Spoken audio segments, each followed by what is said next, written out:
दोस्तों, अगर मैं आपसे ये पूछूं कि ऐसी कौन सी वाकया है, ऐसी कौन सी बात है जो आपको हमेशा याद आती है। जी हाँ, बचपन से लेकर आज तक आप जरूर सोचें।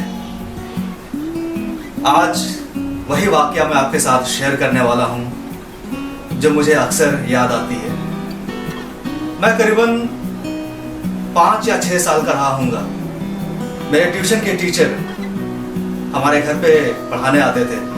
हम 3 भाई और 1 बहन। दोस्तों, उस दिन मैंने अपना होमवर्क नहीं किया था। टीचर ने बुलाया मुझे क्योंकि मैं वहाँ पर बैठ नहीं रहा था, क्योंकि मुझे पता था कि मेरी पिटाई होने वाली है, तो मैं नहीं जा रहा था। टीचर ने कहा, रंजय कम हियर। मैं नहीं गया। टीचर ने वापस कहा, रंजय कम हियर, मैं बुला रहा हूं ना। मैं फिर भी नहीं गया। मैं चुपचाप रहा। उन्होंने वापस जोर से कहा, रंजय तुम आते हो या नहीं। मैं धीरे धीरे धीरे धीरे रोने के मूड में आ गया था। मतलब मैं रोने वाला था। तब तक मेरी माँ आ गई। मेरी माँ ने कहा कि सर, लगता है इसने होमवर्क नहीं किया है और इसीलिए वो नहीं आ रहा है। इतने में मेरे पिताजी आ गए। जी हाँ, अपने ऑफिस से। जब पापा घर पे आए तो उन्होंने ये सारी कहानी सुनी। उन्होंने कुछ कहा नहीं उस समय, फिर भी मुझे जबरदस्ती बैठाया गया वहां पे और टीचर ने मुझे बहुत डांटा कि अगर ऐसा करोगे तो फिर पढ़ाई तुम्हारी नहीं हो पाएगी, तुम फेल हो जाओगे क्लास में। ये सारी बातें हुई। टीचर चले गए। टीचर के जाने के बाद मेरे पापा एक बेंत की छड़ी होती है ना, बेंत की छड़ी उन्होंने ली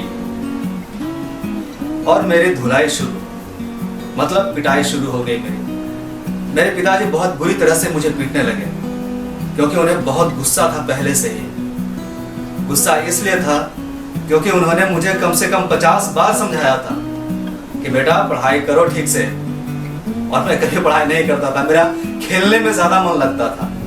तो दोस्तों, जब मेरी पिटाई शुरू हुई तो पापा को होश नहीं था कि वो कितनी जोर से मुझे मार रहे हैं। इतने में मेरे बड़े भाई आए और मुझे पकड़कर पीछे किया उन्होंने, और उन्होंने पापा से कहा कि पापा, ये आप अच्छा नहीं कर रहे हैं। इतना छोटा लड़का है, आप इसे क्यों मार रहे हैं। उस समय मेरे बड़े भाई करीबन 12 साल के रहे होंगे और उन्होंने पापा से कहा कि ऐसा मत मारिए, ये ठीक नहीं है, इसको कुछ हो जाएगा। तो पापा ने कहा, अच्छा कुछ हो जाएगा तो इसके बदले तुम पिटाओ। और मेरे पापा मेरे बड़े भाई को पीटने लगे। उन्होंने बहुत मार खाया। मैं ये भी कह सकता हूँ दोस्तों कि जितने भी छड़ी मेरे ऊपर बरसने वाली थी, वो सारे छड़ी उन्होंने अपने ऊपर बरसा लिया। मतलब मेरी सारी पिटाई उन्होंने अपने ऊपर ले लिया। जी हाँ, और ये जो वाक्य है दोस्तों, मुझे हमेशा याद आती है। जब भी मैं अकेले में बैठता हूँ दोस्तों, तो मेरे बड़े भाई की ये बात हमेशा याद आती है।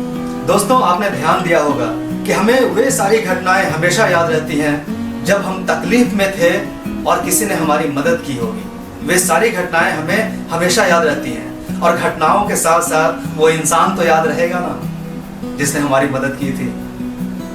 हम उन्हें कभी नहीं भूलते हैं। वे हमेशा हमारे दिल और दिमाग में बसे रहते हैं। तो दोस्तों, मैं आपको इंस्पायर करता हूं कि हम भी ऐसा कुछ क्यों ना करें कि जब कोई तकलीफ में हो और उसे किसी की मदद की जरूरत हो, तो उस मदद के रूप में हम क्यों ना उनके सामने आ जाएं, हम क्यों ना उनकी मदद करें। एक इंसान क्या चाहता है कि लोग उसे याद रखें हमेशा। तो यही तो वो चीज़ है दोस्तों कि हम हमेशा याद किए जा सकते हैं किसी की मदद करके, जो सचमुच में किसी तकलीफ में हो, और हम उनकी मदद करें सच्चे दिल से, तो वे हमें कभी नहीं भूलते हैं। जिस तरह से हम उन्हें नहीं भूलते हैं, वे भी हमें नहीं भूलते हैं, क्योंकि सब तो इंसान ही है ना। दोस्तों, अगर इसी तरह से हर कोई सोचने लगे, हर कोई एक दूसरे की मदद करने लगे, तो आप जरा कल्पना करें कि देश दुनिया के लोग हमेशा खुश रहेंगे, तो कभी किसी को कोई दुख तकलीफ नहीं होगी। और अगर इसमें भागीदारी हमारी भी हो तो इससे बड़ी बात और हमारे लिए क्या हो सकती है। थैंक यू दोस्तों, मैं रंजय कुमार, आपसे मैं फिर मिलूंगा अपने दूसरे स्टोरी में। Thank you.